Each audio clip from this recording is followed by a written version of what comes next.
bienvenue dans le podcast Ohana Triathlon. Je suis Hermano et avec Olivier de Scooter, chaque jour de la semaine, en quelques minutes, nous vous expliquons comment débuter, progresser et enfin performer dans le triple effort. Aidez-nous à faire grandir la communauté en partageant ce podcast au plus grand nombre et en laissant une revue et une note sur Apple Podcast. Ça nous aide vraiment à progresser et à monter dans les classements. Allez, assez parlé, place à notre épisode du jour. Salut les sportifs, c'est Hermano et vous êtes sur l'épisode de jeudi du podcast Ohana. À mes côtés, j'ai toujours Olivier de Scooter que l'on n'a pas beaucoup entendu dans les 2 premiers épisodes. Salut Olivier. Je suis là, salut Hermano. Et notre invité de la semaine, Bertrand Soulier. Salut Bertrand. Salut Olivier, salut Hermano. Mardi et mercredi, c'était des épisodes où on a parlé beaucoup de toi, de ton style de course avant ta grosse blessure qui était une belle double périostite. On en est venu à la conclusion que c'était majoritairement dû, 1, à l'augmentation de la charge d'entraînement, normal, c'était ton premier marathon, mais 2 aussi à ta cinétique de course, et puis 3 au fait que tu talonnais beaucoup et que peut-être c'était pas une forme de course qui était adaptée pour toi. Tu nous as dit que juste après cet épisode et donc l'annulation de ta première participation à ton premier marathon, eh bien tu avais vu Thomas Lamblanchet, ton ostéo, qui t'avait donné des conseils, notamment sur le type de chaussures à adapter. Quelles étaient ces chaussures et comment est-ce que tu as appris à les apprivoiser? Alors, il y a un truc que j'ai pas dit, c'est que il a vu un autre truc aussi, c'est que j'ai les pieds qui sont un peu presque plats aussi. Et c'est un truc, c'est un critère qui est important qu'il faut bien donner. L'un des défauts qu'avaient mes premières Altra en fait, c'est qu'elles avaient une semelle qui était trop haute, assez haute. Et donc, ce qui se passait en fait, quand il a analysé ma course, il s'est rendu compte que mon pied basculait sur l'extérieur du pied. Enfin, pouvait basculer en fait un peu dans le vide, un peu comme si elle sortait de la chaussure par l'extérieur. Et donc, que ça crée des tensions complémentaires. Et que le conseil, c'était donc de dire, il faut aller sur des chaussures qui auront moins de semelles, moins hautes, pour que on limite justement la bascule du pied. Tac, donc on va éviter de basculer. Et ou en tout cas si ça bascule de moins haut, hein, c'est-à-dire que ça part moins dans le vide, il y a moins de vide. Donc finalement je suis resté donc chez Altra, j'ai pris une paire de Escalante qui étaient les 1.5 qui ont une semelle qui sont alors beaucoup plus dynamiques que mes Altra d'avant qui étaient des Taurines et surtout beaucoup moins hautes et qui ont un coefficient de minimalisme de 76%. Là où mes anciennes d'avant avaient peut-être 40% finalement, parce que chez Altra, mes premières taurines avaient du 40 ou 46%. Les Escalantes 1.5, je crois qu'ils étaient autour de 72, 76, hein, sur les notations qui varient un petit peu. Et donc, quand j'ai commencé à mettre ça, je me suis dit, oh, c'est sympa ces chaussures, c'est beaucoup plus léger, c'est plus dynamique. Ça restait la même marque, mais pas les mêmes chaussures. C'est-à-dire que par rapport à tout ce que j'avais vu avant, c'était complètement différent. Et je me rappelle, je suis parti avec courir. Je faisais une formation à Montpellier ce jour-là, dans ces zones-là et tout. Je suis allé courir avec et je dis waouh. Donc t'as fait Clermont-Ferrand Montpellier. Ouais, exactement. Et l'aller-retour dans la soirée, parce que bon, ça va vite. Non, mais après, j'étais allé courir au bord de la mer un peu. Je faisais des formations à ce moment-là. J'allais courir au bord de la mer sur du plat pour tester un peu ce que ça donnait, etc. Et quand j'avais pu reprendre avec ces modèles-là, parce que finalement j'avais fait il m'avait fait des programmes de reprise, c'était 6 fois 1 minute, des trucs comme ça, donc je pouvais pas vraiment courir, c'était de la marche, l'alternance course-marche, etc. Mais en fait, quand j'ai pu commencer à courir vraiment avec, je me suis rendu compte qu'elles étaient effectivement, pour moi, des vrais chaussons.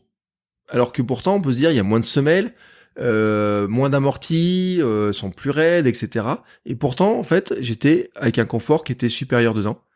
Et par contre, ce qu'il faut le dire aussi, c'est que ce passage sur des chaussures qui étaient, alors déjà avec les Taurines, ça m'avait fait ça un peu, les anciennes Altra, avec là, c'est que ça m'a recréé des tensions à nouveau sur tout ce qui était les mollets, sur tout ce qui était les tendons, surtout c'est toute la mécanique finalement du bas du corps qui n'était pas habitué à travailler avec du zéro drop et qui n'était pas habitué à travailler aussi avec si peu d'amorti, donc et sur du médio-pied. Donc les premières séances où il a fallu faire de la vitesse, tout d'un coup j'avais l'impression que je pouvais aller très vite, mais j'avais mal aux jambes après parce que c'était trop tôt. Mais par contre sur piste, je trouvais ça génial. Alors sauf dans les virages. Alors nous on est sur une piste de 200 mètres, donc les virages sont très serrés. Alors où j'étais au début pas très à l'aise parce qu'il y a une tenue du pied qui est plus faible, forcément. Mais petit à petit, en fait, mon corps, il s'est réadapté. Et puis, je me suis rendu compte surtout que j'ai adopté petit à petit une nouvelle technique de course. Il m'avait fait travailler aussi sur les 180 de fréquence, etc. avec un métronome, enfin toute la tiraille quoi, incomplet. Que là j'ai du mal à tenir moi, soyons honnêtes, hein, j'arrive pas à le faire. Mais par contre, j'essaye de le faire, de faire attention un petit peu à ces histoires de fréquence, ces histoires de déplacement du pied, vraiment toutes ces notions là quoi, un petit peu. Et donc sur piste, en fait, je me suis rendu compte qu'il y a des fois, mais j'ai l'impression que j'ai un dynamisme que je n'avais pas avant. Et des fois, je regarde mon ombre avec les éclairages, je regarde mon ombre sur le côté et je vérifie, je regarde mon ombre sur la piste et je dis ah oui, tu cours plus assis quand même. Et je me le faisais aussi quand je faisais des courses, quand on passe devant des vitrines en ville, etc., qu'il y a des magasins, je me regarde dans la vitrine, je dis c'est bon. Là, c'est pas mal. Là, tu peux. Des fois, je filme un peu sur le côté, je regarde, je dis ah oui, t'es mieux, t'es plus sur l'avant, t'as moins ce truc-là de revenir sur l'arrière. En revanche, je me suis rendu compte qu'avec la fatigue, je pouvais avoir une tendance à revenir sur cette position qui était très naturelle pour moi. Et donc c'est pour ça aussi que je sais qu'il faut que je travaille la musculation du haut du corps, que j'ai travaillé beaucoup de proprioception, que j'ai travaillé moi il y a un truc qu'il faut que je travaille, c'est la foulée des bras, mouvement de bras qui est pas assez importante chez moi, qui est pas très bonne, et puis tout ce truc là en fait alléger tout le bas du corps finalement par un renforcement du haut du corps. Donc ça, c'est un élément important. Et tu te filmes aussi de temps en temps ? En fait, déjà parce que je mets des vidéos sur YouTube, alors il me faut des petites images, etc. Mais ça fait longtemps que j'ai pas fait de vlog de course quand même. Mais oui, et puis des fois de temps en temps, oui, je teste un peu, voir un petit peu comment ça se passe. Quand je change de chaussures, je vérifie un petit peu. Mais maintenant, je le ressens en fait. Dès que je suis un peu assis, je le ressens tout de suite. J'ai une meilleure connaissance de mon corps en fait. Mmh. Donc cette transition du talonnage vers le minimalisme et donc la foulée qui y est associée, hein, parce que quand on parle de minimalisme, entendons bien, on parle de chaussures minimalistes, mais forcément avec une chaussure minimaliste, on va pas du tout pouvoir avoir la même foulée et notamment le talonnage. On avait eu l'occasion déjà d'en parler dans un épisode de Nakan. Je vous mets au défi de courir en minimalisme sur des chemins de trail.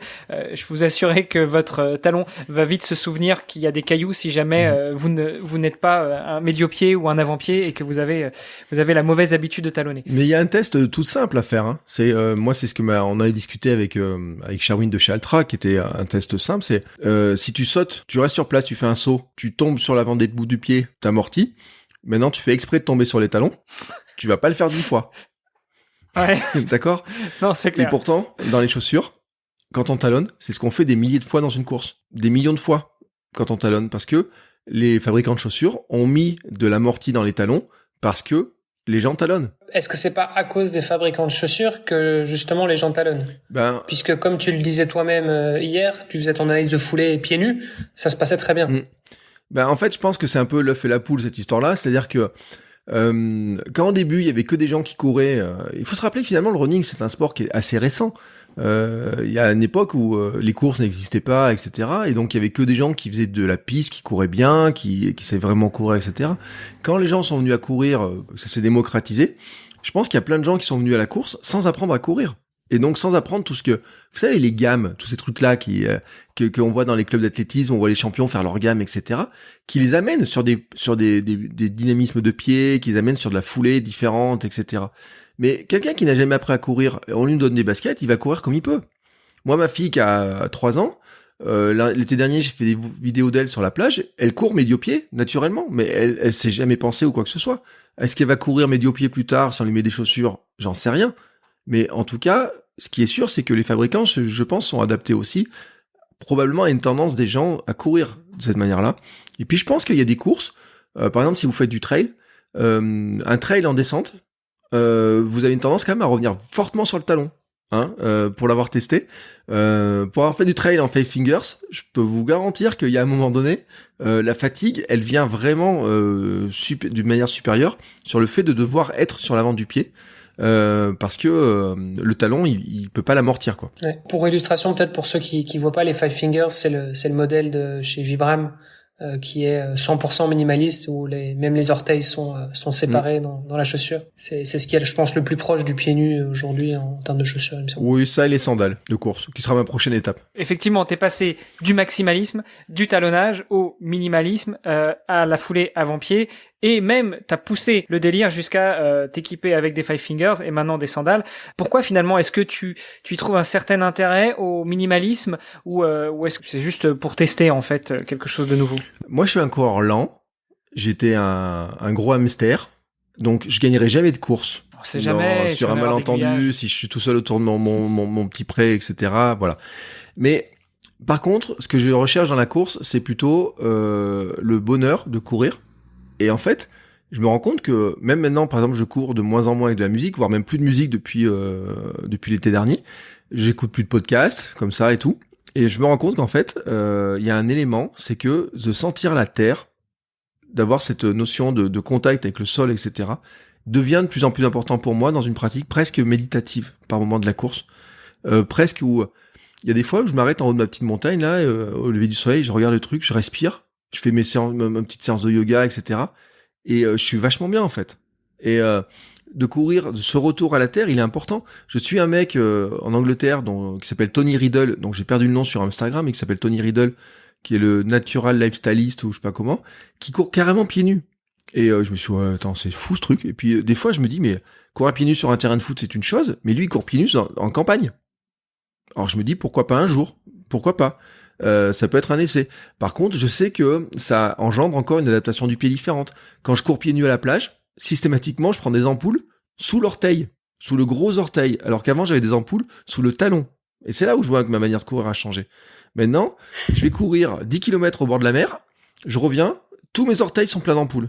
Mais mon talon, y a rien. Parce qu'il fait du sens, parce que ça veut dire que t'attaques vraiment, même plus médio-pied, vraiment avant-pied, et que c'est les orteils qui prennent en premier. Ouais, j'attaque bien médio-pied, en fait, mais ça veut dire que ce qui se passe, c'est qu'il y a une foulée, en fait, le pied, il agrippe, et il pousse, en fait. Et c'est ça, en fait, qu'on se rend pas compte. C'est que le minimalisme, en fait, amène aussi une nouvelle relation avec ses orteils.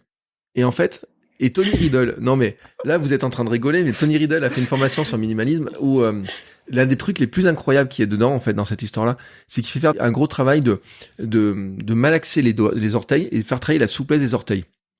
Je sais pas si vous avez regardé vos orteils. Regardez comme vos orteils sont raides quand vous courez. Enfin, même quand vous êtes à la maison, moi, je me suis rendu compte, j'ai un orteil qui est extrêmement raide parce que les chaussures qu'on a, vous avez des semelles classiques, etc. Regardez des chaussures de running classiques qui sont très raides. Le pied ne travaille plus.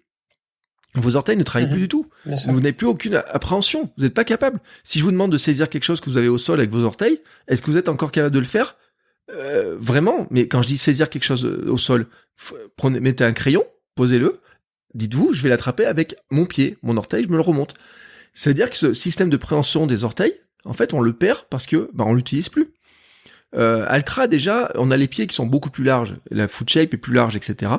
Et puis, il y a le fait de courir en five fingers avec les orteils séparés, où il y a tellement de souplesse que tout d'un coup, le moindre caillou, on va pouvoir s'agripper dessus. C'est-à-dire qu'on court différemment. Et donc, courir sur le sable, c'est pareil. C'est-à-dire on commence à agripper, en fait, le sable.